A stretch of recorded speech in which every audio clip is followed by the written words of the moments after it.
Coming up on Sophisticated you don't Mom. have to feel like, oh, I just need to marry anybody or whoever comes along and whoever shows me interest. No, literally, God has somebody for you.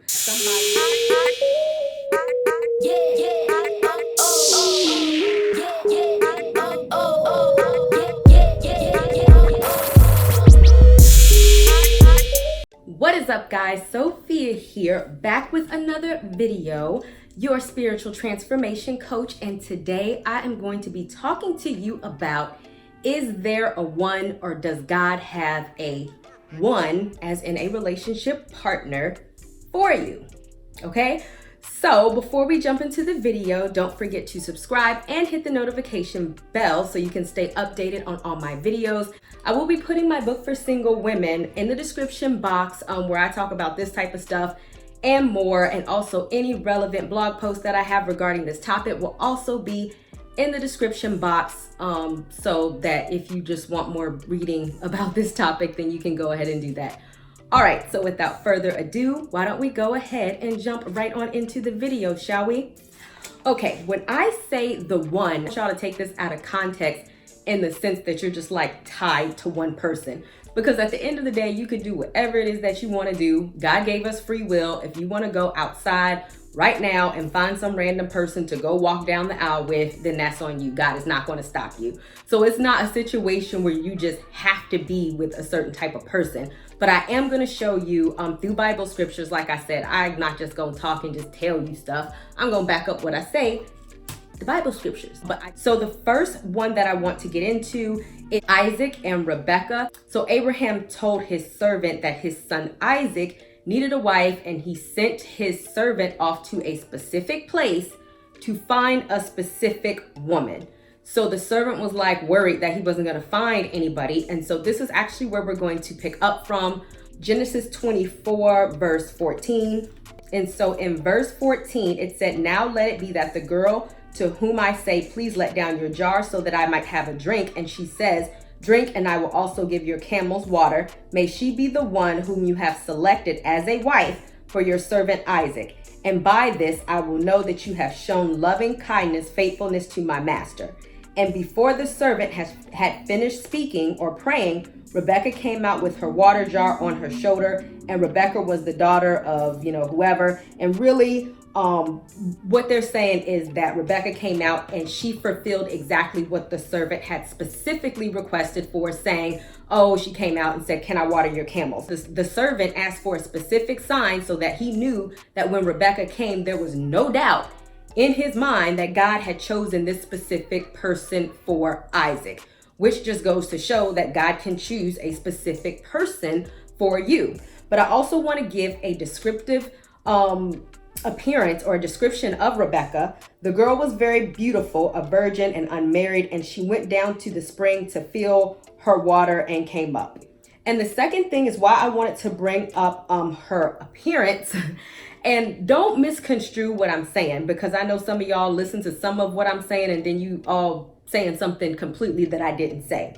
If you watch my Woman of a High Value video, which I'll link down in the description box, I specifically feel that you should take care of your appearance, because can you imagine if she had came out looking all crazy and he would have been like, God, are you sure that that's the one?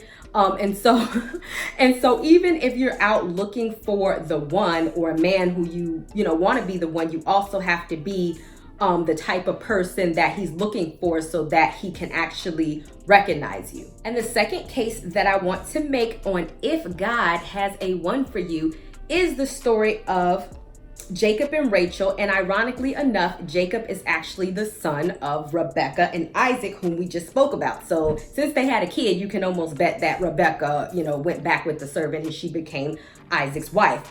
So in this particular instance, I want to go to Genesis 29:10.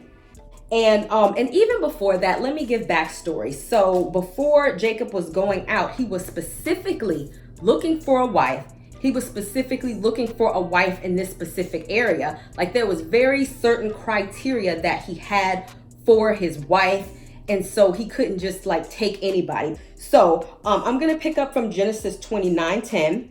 Then it says, when Jacob saw Rachel, the daughter of Lebanon, his mother's brother and Lebanon's sheep, he came up and rolled away the stone, the mouth from the well, and watered the flock of Lebanon, his uncle.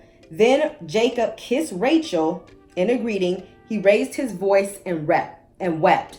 Jacob told Rachel he was his father's relative, Rebekah's son, and she ran and told her father. So the significance of this is just like I told you before, is that the reason why he was all hyped to see Rachel, because he had never seen her a day in his life, is that she specifically met the criteria that his father told him for a wife.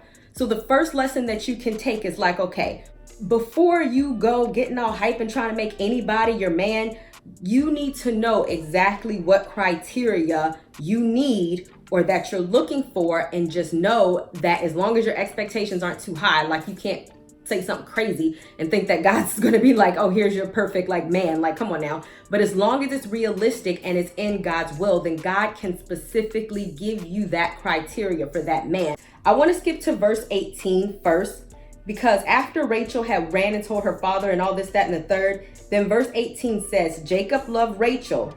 So he said, I will serve you as a hired workman for 7 years in return for the privilege of marrying Rachel, your youngest daughter. And then, you know, the dad said yes. So what this basically says to you is that Rachel not only met the specific criteria, as soon as Jacob saw her, he knew that she met the specific criteria that his dad wanted for him and a wife. And then he immediately began the process of trying to court her. I guess that would be the better phrase, and do anything that he could do to win her over. So when it comes to the one, certain things that need to come into place in order for you to recognize that, in the sense that he's not going to play a whole bunch of games once he has recognized that you are supposed to be his wife. And so if it's a whole bunch of head games and nonsense and all this, that, and the third, it's probably not the one. So when God kind of links you up with somebody, it should be like, okay, I see that we fit well together. He has the criteria that I need in a man. And then he's also very serious about kind of getting serious with me. So then I'm going to back up to verse 17. And this is also talking about the appearance of Rachel. And once again, I don't want you to take this as vanity, because I'm not talking about vanity. But it says Leah's eyes were weak, and Leah was Rachel's sister. And as you know, if you read the entire story, Jacob actually got tricked into marrying Leah first before he married Rachel. So Leah's eyes were weak, but Rachel was beautiful in form and appearance. So the key indication here to me is that these are two women technically that could have met the criteria of what Jacob was looking for, because they were sisters, they came from the same tribe. But what made them different is that Rachel was very beautiful. And it doesn't even say Leah was ugly. It says her eyes was weak, because in my opinion, God doesn't think that any of us are ugly. But it backs up my point in how you present yourself to the world. Because if you remember when I talked about Rebecca, I said, how would it look if she came out looking all crazy? But in this particular instance, Rachel came out having a wonderful appearance, and Leah came out with weak eyes. So if you are out here looking all depressed, looking sad, having the rest in B face, then understand that these are the type of characteristics that can actually push the man away from you, or cause the man that could be the one for you, or that God has ordained for you, away from you, because he's looking like, okay, you look like you need therapy or something. So also know that even if God has a one for you, there are certain things that you may need to work on. So really working on yourself could make the difference between you being a Rachel and a Leah when the one is presented to you. All right, now the third couple I'm going to present to you about how God has the one is Adam and Eve. So if you don't know anything about the Bible or any of the couples that I've mentioned, then at least you should know Adam and Eve. Everybody knows it's literally like the first book of the Bible. Everybody knows Adam and Eve. So you know that God created Adam first. Adam was chilling around in the world and all this, that, and the third. And now I'm going to pick up from Genesis 2:18. Now the Lord God said, it is not good or beneficial for man to be alone. I will make him a helper, a one who balances him out, a counterpart who is suitable and complementary for him. So I want to stop there because really we know that when it comes to the one, I want you to know that it's not within God's will for you to sit around being all lonely, single forever. Because if it was, then God would have never created Eve, because it's not good for man to be alone. But the second part of that verse is that balances him out and a counterpart who is suitable and complementary. So remember, even as I was talking about Rachel and Leah, that when Jacob was looking for somebody very specific that met the certain criteria for him to be a wife, that person was complementary to him, suitable for him in what he was looking for. So the way that you will recognize the one is that that individual needs to be complementary and suitable to you, your lifestyle, to the person that you are. If you get with somebody and they're taking you out of your element in a bad way, or they're not complimentary, or if you like doing something like starting a business or something, or you're a businesswoman and they don't like that about you, then guess what? They're probably not the one, because they are not suitable and complementary to what you are. And God will make somebody or give you somebody who is. 23. So at this point, God had made Eve through the rib and all that stuff. Then Adam said, "This is now bone of my bone and flesh of my flesh. She shall be called woman, because she was taken out of man. For this reason, a man shall leave his father and mother and be joined to his wife, and they shall become one flesh." So when Adam saw Eve, there was no mistake about who she was and who she was supposed to be. He looked, they was both naked, not trying to be funny, but they were. He probably noticed that she didn't have the same body parts as him. And there was something about her that he said, "Lo and behold, this is my one, and now she is my one flesh." Because like I said, it specifically said they will become one flesh. When you marry somebody, in God's eyes, you are one. Ideally, the one should be sure about you, and he should be sure that he wants to combine himself to you, so much so that you are bone of his bone, flesh of his flesh, even though you didn't come out his body like Eve did, obviously, because that is like crazy and impossible in this day and age. So, but also know that the one, you should be able to join yourself, complementary, suitable, and that you two should be able to become one flesh. What I can suggest to you, that from these three couples, you need to take three specific things away from this. First, like the servant did in regards to Rebecca, is that you need to pray about it. You need to pray specifically, no matter if you're with somebody, you're not with somebody, you're dating somebody, or you are wanting to know what signs to look for when that person comes. Ask God about it, and then ask God to give you confirmation or show you a specific sign so that you can be sure.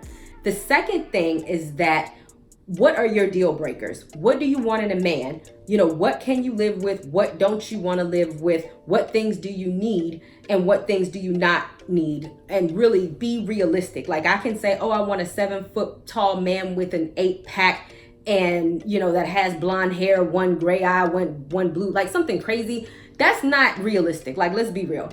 And so once you come up with those absolute things that you need in a spouse, just like when it came down to Rachel and Jacob, all the specific criteria that his father had told him to look for in a wife, she had. And so you will also know the one, or recognize the one, when they have that specific criteria.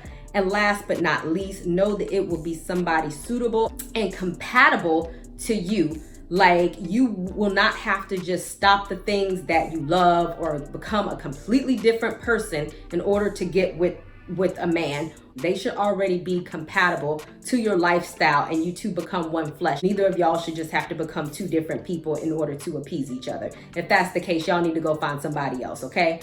All right, and so that's pretty much all the three couples that I have. Like I said, I am gonna link my book for single women in the description box, because I actually have a whole chapter about this in my book, where I also mention other specific couples in the Bible as to why God can choose a one for you. These were just additional couples to show you that, in fact, yes, God can. You don't need to worry about your relationship.